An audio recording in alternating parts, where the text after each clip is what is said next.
નોકરીના નામે 9 લાખની છેતરપિંડી, ભેસાણના છોડવડીના યુવાન સાથે આચરી હતી છેતરપિંડી. તો ગાંધીનગર મહાનગરપાલિકામાં નોકરીની લાલચ આપી હતી. અમદાવાદ મનપાના નકલી કોલ લેટર બતાવ્યા હતા. તો સાથે સુરેન્દ્રનગરના વઢવાણ ગામના શખ્સ સામે ફરિયાદ નોંધવામાં આવી છે. વધુ વિગતો સાથે અમારી સાથે સંવાદદાતા કેતન ઓઝા જોડાઈ ગયા છે. જી કેતન, સમગ્ર ઘટના શું છે? છેતરપિંડી આચરવામાં આવી નોકરીની લાલચ આપીને. ચોક્કસ કે જુનાગઢનો જો ભેસાણનો યુવાન છે ભાવિન રતિલાલ, ઉંમર વર્ષ 24, તેને સરકારી નોકરી અપાવવાની લાલચ આપવામાં આવી હતી.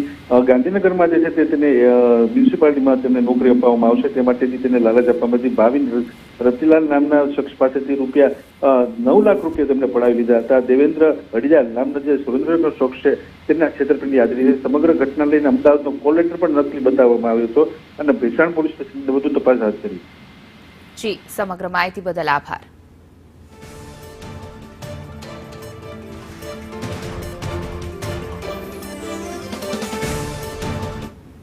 હળવદના પંચમુખ